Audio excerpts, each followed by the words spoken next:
নিজের বিচার অন্যের হাতে দিলে বিচার করা যায় না, নিজের বিচার নিজের হাতে রাখলেই সহজ হয়, তাহলেই সহজ পথ পাওয়া যায়। অতএব গীবতের মতো ন্যাক্কারজনক নোংরা জঘন্য কাজ থেকে বেঁচে থাকার চেষ্টা করুন। হুযায়ফা রাদিয়াল্লাহু তাআলা আনহু বলেন, রাসূল সাল্লাল্লাহু আলাইহি ওয়াসাল্লাম বলেছেন, লা ইয়াদখুলুল জান্নাতা কাত্তাত ওয়া ফিরাতিন নাম্মাম, যারা গীবত করে তারা জান্নাতে যাবে না। অন্য বর্ণনায় তিনি বলেন, যারা চগলখড়ি করে, ওইখানকার কথা এখানে লাগাই, এখানকার কথা ওখানে লাগাই, এর কথা ওকে লাগাই, ওর কথা একে লাগাই, এ হচ্ছে চগলখোর। এই তাহাজ্জুদ পড়ে জান্নাত পাবে না, এই জান্নাত পাবে না, এই কথা 1450 বছর পূর্বে ঘোষণা হয়েছে। তিনি বিষয়টি আরো জটিল করে বলেন। আবু হুরায়রা রাদিয়াল্লাহু তাআলা আনহুর বিবরণ তিনি বলেন, রাসূল সাল্লাল্লাহু আলাইহি ওয়াসাল্লাম বলেছেন, ইন্না শাররান নাসি ইয়াউমুল কিয়ামা জালাওয়াজাইনে, বিচারের মাঠে সবচেয়ে নিকৃষ্ট মানুষ হচ্ছে ওই যার মুখ দুটো। বিচারের মাঠে সবচেয়ে নিকৃষ্ট মানুষ হচ্ছে ওই যার মুখ দুটো। কি বুঝলেন? যার মুখ দুটো মানে এখানে এক কথা বলে, ওখানে আরেক কথা বলে, এরই হলো মুখ দুটো। আনাস রাদিয়াল্লাহু তাআলা আনহু বলেন, রাসূল সাল্লাল্লাহু আলাইহি ওয়াসাল্লাম বলেছেন, মান কানা দা ওয়াজহানে কানা লাহু ইয়াউমাল কিয়ামা লিসানান মিন নারিন, যার মুখ দুনিয়াতে দুইটা হবে, বিচারের মাঠে তার মুখে জাহান্নামের আগুনের দুইটা জিহ্বা থাকবে। মনে থাকবে না হাদিস? যার দুনিয়াতে মুখ দুইখানা হবে, বিচারের মাঠে তার মুখে জাহান্নামের আগুনের দুইটা জিহ্বা হবে। দুইটা জিহ্বা এক মুখে, এক মুখের ভিতরে দুইটা জিহ্বা, আবার আগুন দিয়ে বানানো। তাহলে পরিস্থিতি কত কঠিন তা এখন বুঝাতে পারবো?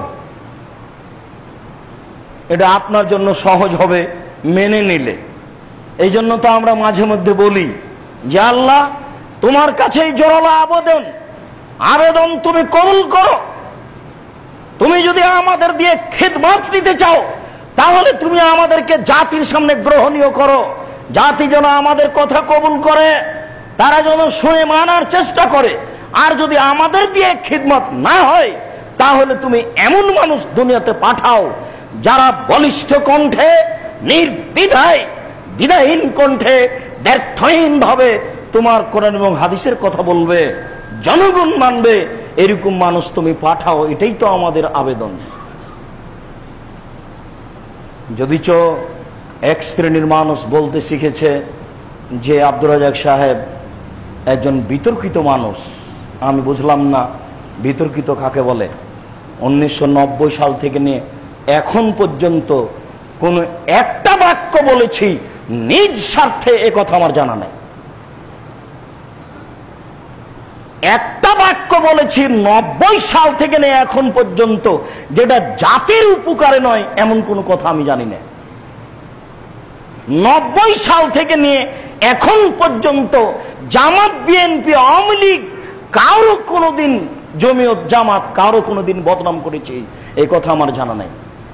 জনাব, বিতর্কিত কাকে বলে আবার পড়তে হবে আপনাকে। কোটি কোটি মোবাইলে সারা পৃথিবীতে বক্তব্য চলছে, শত শত বক্তব্য নেটে আছে। টান দিয়ে দেখুন কখন আপনাকে আমি কথা বললাম। আমার জিন্দেগিতে কোনোদিন আমি আবু হানিফা, ইমাম মালিক, ইমাম শাফি, ইমাম ইবনে হাম্বল কাউকে কটাক্ষ করে কথা কোনো বলেছি এটা আমার মনে নেই। বিতর্কিত কাকে বলে? জাতির সামনে কেচ্ছা কাহিনী বলে জাতিকে ধ্বংসের দিকে ঠেলে দিয়ে আর একজনের বদনাম করেন কেন? কতদিন চলবে এই চাকা? চিরদিন চলবে না, একদিন না একদিন এই চাকা বন্ধ হবেই।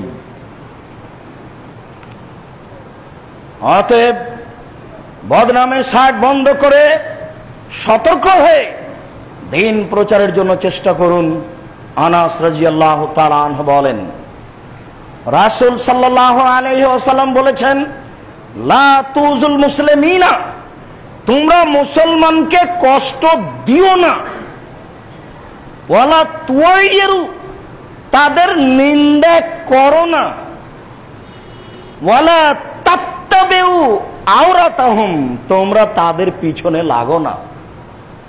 ওকে সমাজে অপমান করেই ছাড়বো এরকম পদক্ষেপ গ্রহণ করিও না। সুযোগ এসেছে, তার একটা কথা আমি জানি, এই কথা সমাজে বললে ওর জ্বর নড়ে উঠে যাবে, অতএব আমি এই কথার পিছনে লেগে যাই। এমন কাজ করো না, তোমরা কারো পিছনে লাগো না। মাই ইয়াত্তাবিউ আওরাতা আখিহি, কোন মানুষ যদি কারো পিছনে লাগে, তার ভাইকে নিন্দা করার জন্য নিন্দনীয় করার জন্য চেষ্টা করে, তাহলে ইয়াত্তাবিউল্লাহু আওরাতাহু, আল্লাহ তার পিছনে লেগে যাবে। এবার আপনি আমার পিছনে আর আপনার পিছনে আল্লাহ, দেখা যাক কে পারে। আপনি পারেন না, আল্লাহ পারে। বুঝতে পারেননি? এ কথা আমাদের নবী মুহাম্মদ সাল্লাল্লাহু আলাইহি সাল্লাম বলছেন, জিন্দেগিতে কারোর বিরুদ্ধে মুখ খুলবেন না। রাসূল সাল্লাল্লাহু আলাইহি সাল্লাম বলেন, দেখো, কারো নিন্দা করার জন্য চেষ্টা করিও না, কারো পিছনে লাগো না। কেউ যদি কারো পিছনে লাগে, আল্লাহ তার পিছনে লেগে যাবেন। ওমাই ইয়াত্তাবিউ আওরাতাহু, ওমাই ইয়াত্তাবিউল্লাহু আওরাতাহু, আর আল্লাহ যার পিছনে লেগে যাবেন, ইয়াফজাহু, আল্লাহ তাকে অপমান করেই ছাড়বেন। ওয়ালাউ কানা ফি যাওফি রাহলিহি, সে তার বাহনের উটের পেটের ভিতরে লুকিয়ে থাকলেও।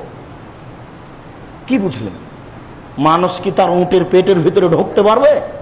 তার মানে এ দেশে একজনের গীবাত বদনাম করে আমেরিকা পালিয়ে গেছে, সেখানেও তার অপমান হবেই হবে। কেন? তার পিছনে আল্লাহ লেগে আছে। কথার কথা, কেউ যদি কারো বদনাম করার পরে মাটির ভিতরে একটা গর্ত খুঁড়ে ঢুকে যায়, কেউ যদি না দেখে, তবে সে অপমান হবেই। কেন? তার পিছনে আল্লাহ লেগে গেছেন। অতএব তার বাঁচার কোনো পথ নেই। সমাজকে সতর্ক করার জন্য রাসূল সাল্লাল্লাহু আলাইহি সাল্লামের বাণী দেখুন, যা ভাবা বোঝা মানা উচিত। আল্লাহ আমাদের তৌফিক দান করুক। আল্লাহুম্মা আমিন।